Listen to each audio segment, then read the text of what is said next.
Adam Caplan, Inside the Birds. Check out the podcast, wrapping up all the season and everything that's happening. They'll go a lot more in depth on some of the things that we're talking about right now.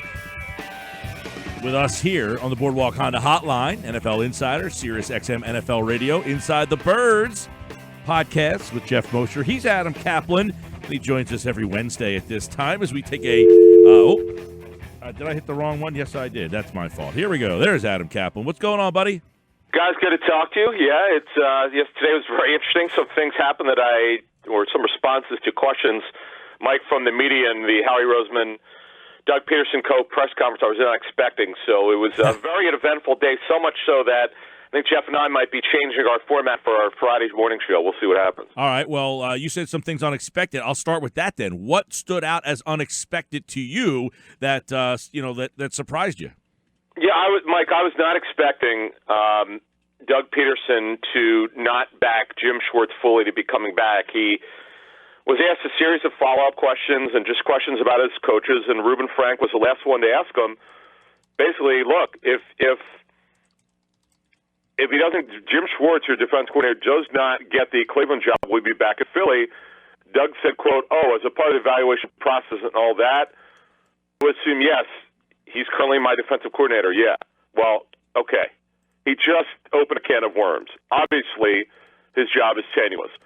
Now, Peterson, Mike, is not going to say why. I could give you some reasons that I've heard for a couple months that might be into it, but Jim's a good coordinator. I've been sort of a backer since he's been here. He's a smart guy. He's an analytics guy, by the way, I'm told.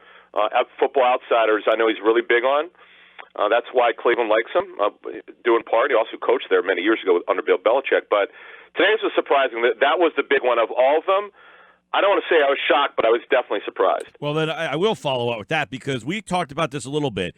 If Schwartz isn't back, and we all felt that was the number one takeaway, is it that performance issue or is it personality-based? Okay, I know there's this narrative that if he's not back, then maybe he's not getting along with Peterson.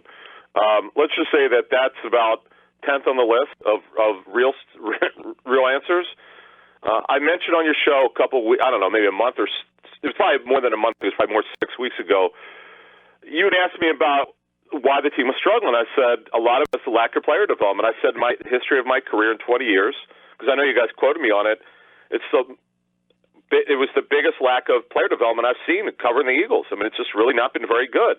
And some of it, quite frankly, has been on defense. If you honestly go and do an objective analysis of their defense, why don't you go and tell me how many players got better this season? Not just because they're in their second season.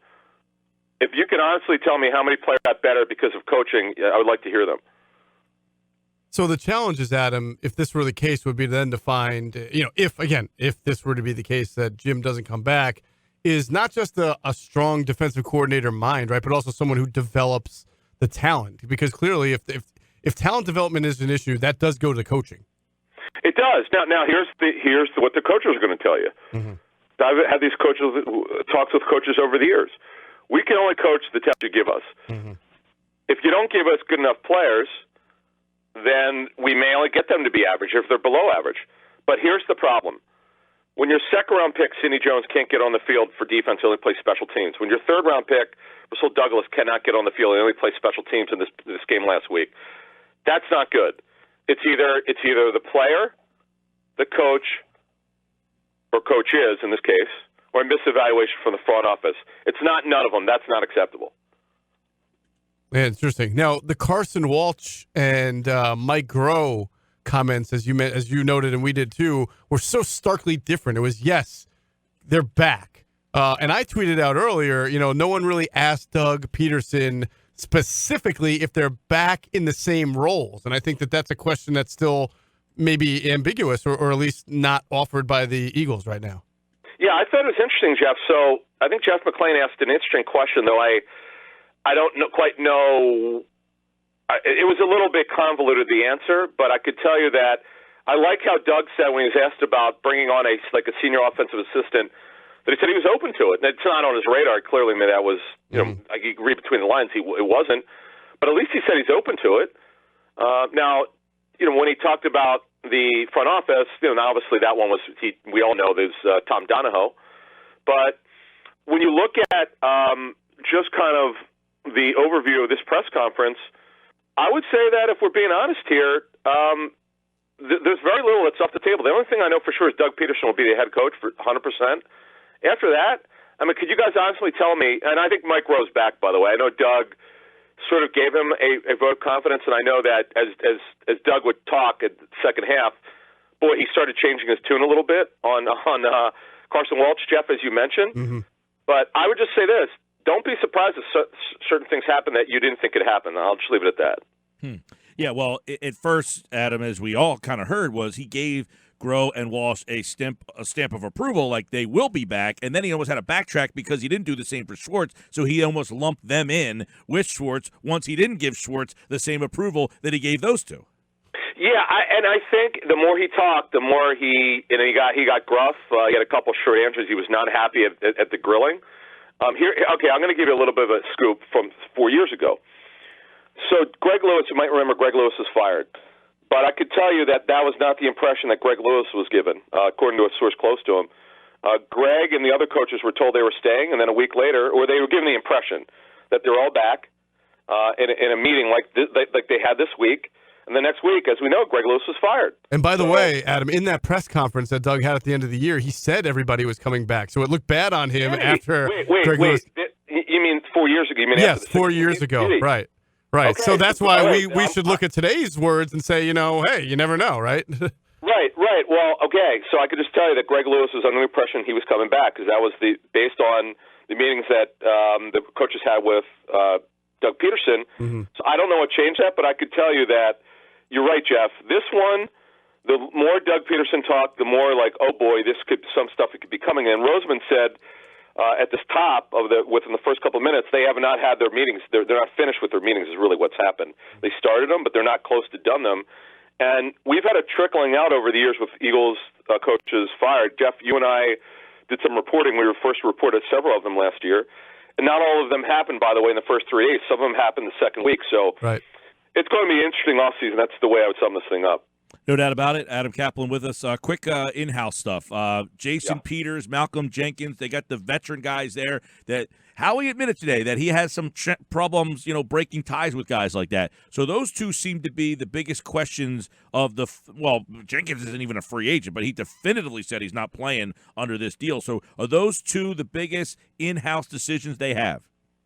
Well, in terms of guys who are contract short. Plus, don't forget Vinny Curry, who I know is a guest with you guys. He's a Novacare favorite, a very well respected, homegrown talent, so to speak.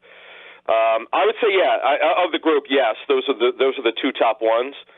But the Peters one, I would say this on Jason Peters. If you asked me before the season, you probably did, and I said no chance. I would say that it's in the discussion for him to come back. I think that's going to be a very interesting topic because Howie Roseman went on record, Mike, as you know, in saying they want to be younger. He knows he's got to let go. But I don't know. But I also think that it's not just Peters being friendly with the owner. They have to make a decision if they think Dillard's ready yet, and that I don't know if they know that yet, and that's going to be a topic of conversation. Yeah, and that's a big, you trade up to get a guy in the first round, and then you tell him, hey, you're going to have to sit another year. That's a tough decision to have to make, but it's also hard for them to tell Jason Peters, oh, by the way, you're not welcomed back. Well, Mike, and I would say this with Dillard and other younger players, they're with these guys every day. And don't forget, I know he got hurt. I know he's been hurt quite a bit, but he's an immense talent, Jordan Mailata. Not that he's going to be taking the left tackle job. He's a guy we haven't talked about, and he's a guy that I know they're very high on the future, and he's over, my understanding, he's over his surgery, so he's going to play into their thinking next year for the offensive line depth. But the one thing they did not talk about, they talk about it briefly, is the lack of depth on the roster. I think that's something that has got to be better. And it's just the quality of depth. It's not the sheer numbers. Like cornerback-wise, guys, we all said before the season started the depth at corner looked good. Well, guess what? It certainly did not turn out that way. All right, a lot of questions for the offseason. We'll continue to get into them. Listen to Inside the Birds with Adam Caplan and Jeff Mosher at 97.3 ESPN.com. And, of course, Adam, like all guests, appeared via the Boardwalk Honda. By the way, Adam, will you be in Miami? I'll be in Miami. I'll be in next week. I'll be in Tampa for East West Shrine, then the Senior Bowl in Mobile, and I've got to fulfill about like 4 or 5 radio deals, so I have to be there. I am praying that the Niners and Chiefs make it, but we'll see. All right, Adam. Appreciate it, man. Thanks. Adam Caplan, like August of here via the Boardwalk Honda Hotline.